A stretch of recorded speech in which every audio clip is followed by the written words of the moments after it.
happy Passover. I'm Heidi Isifs, and I'm the chair of the Jewish Community Relations Council. And we put this on tonight in partnership. Can you guys hear me? Sounds like it's going off and on.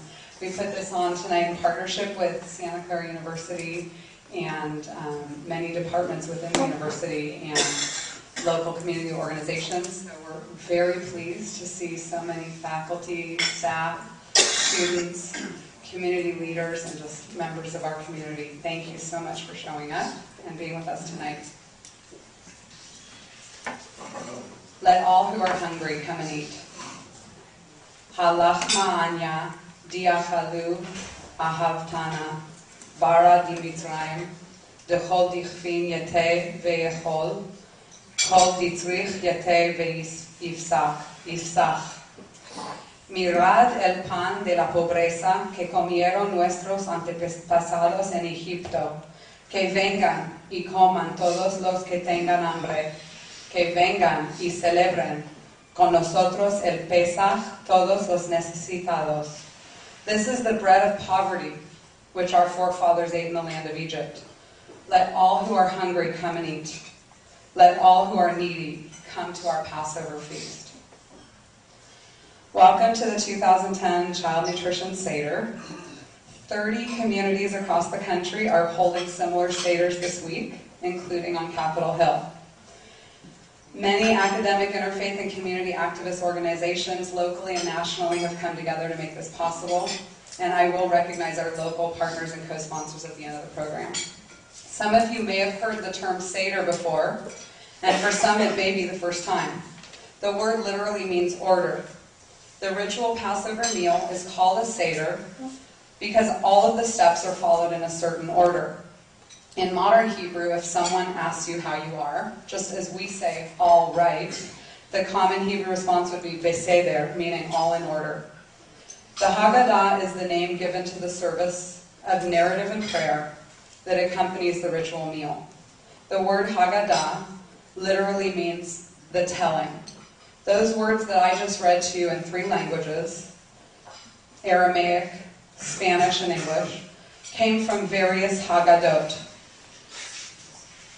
Let all who are hungry come and eat. Those words are read at the beginning of the Seder every year in hundreds of different languages at Seder tables all over the world. The Passover Seder is the most ubiquitous Jewish observance. 3/4 of American Jews participate in a Seder of some kind, as do 80 to 95% of Israelis. No other classic Jewish text has been rewritten, re-illustrated, and reimagined as often or as diversely as the Haggadah. The abundance of diverse Haggadah mirrors the ubiquity of its observance. Many are a unity of traditional text and exquisite artwork. Some are female-focused Haggadot, such as the Telling and Ma'ayan, and some even explore the intersection of Judaism with other faiths, such as the Haggadah for Jews and Buddhists, which was published in 2006. Let all who are hungry come and eat. Tonight our Seder focuses not on feminism or pluralism, real issues each, or even tough and relevant issues such as human trafficking, as we have done in the past. Tonight we focus on hunger, on hungry children. Why a child nutrition Seder? Here's some numbers that may shock you. 49.1 million. That's the number of people living in food insecure households in the United States. 16.7 million. 34% of those people are children. And it is hard for many to believe how deeply food insecurity pervades our own community. 63,717 children are eating free or reduced price lunches in Santa Clara County. Another 27,836 are eligible but are not taking advantage of the program. That's another 30%. A total of 91,553 students have been identified as food insecure, but given the way that those identifications happen, we know that there are more.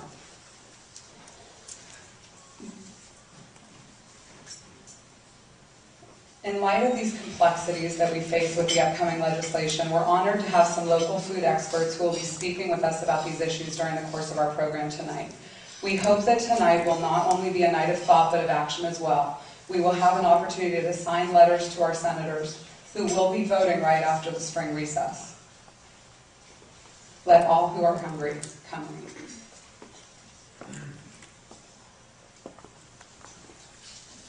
So tonight, Diane will be going around, Diane Fisher, the executive director of the JCRC, will be coming around with a lapel mic, and so we will all be participating tonight in this Seder. And so everywhere it says reader, an individual will be reading, and then it will say all read together, and we will all join in. With that, we'll get started. The holiday of Passover tells the ancient story of the Jewish people's liberation from slavery in Egypt. This Passover, we will tell the modern-day story of liberating American children from the hardship of hunger. We want to make the words of the Jewish sages, "Let all who are hungry come and eat," become a meaningful call to action for all. At the beginning of every Jewish holiday, we say a blessing for new experiences. And so I wanted to invite Ilana, who is our hunger intern at the JCRC and a law student here at Santa Clara University, to, well, actually, I think we'll just have people stand in their places. And so she's going to help us out with the Hebrew here, and then we're going to sing a song. Baruch atah Adonai Eloheinu melech haolam, shehehiyanu v'kiyamanu v'hidyanu la'zman hazeh. Please join in on the up-tempo part of the discussion. Baruch atah Adonai Eloheinu melech haolam, shehecheyanu v'kimanu v'higiyanu la'zman hazeh. Baruch atah Adonai Eloheinu melech haolam, shehecheyanu v'kimanu v'higiyanu la'zman hazeh.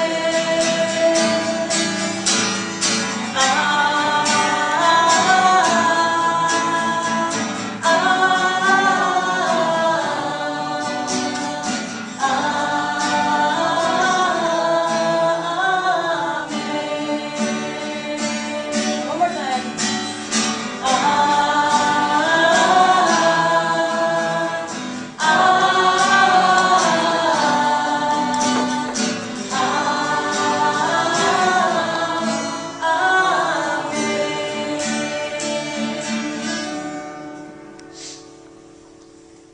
With that, I neglected to introduce Angela Gold, our wonderful song leader, but she did a great job of introducing herself. So we're going to be singing songs throughout this evening's Seder.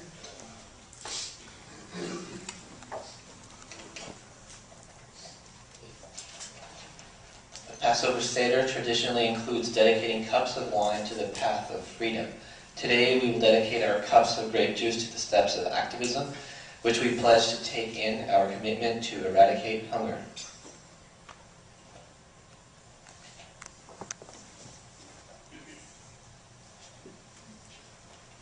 At this ceremony of awareness, we look into the eyes of our fellow human beings and strive to help one another.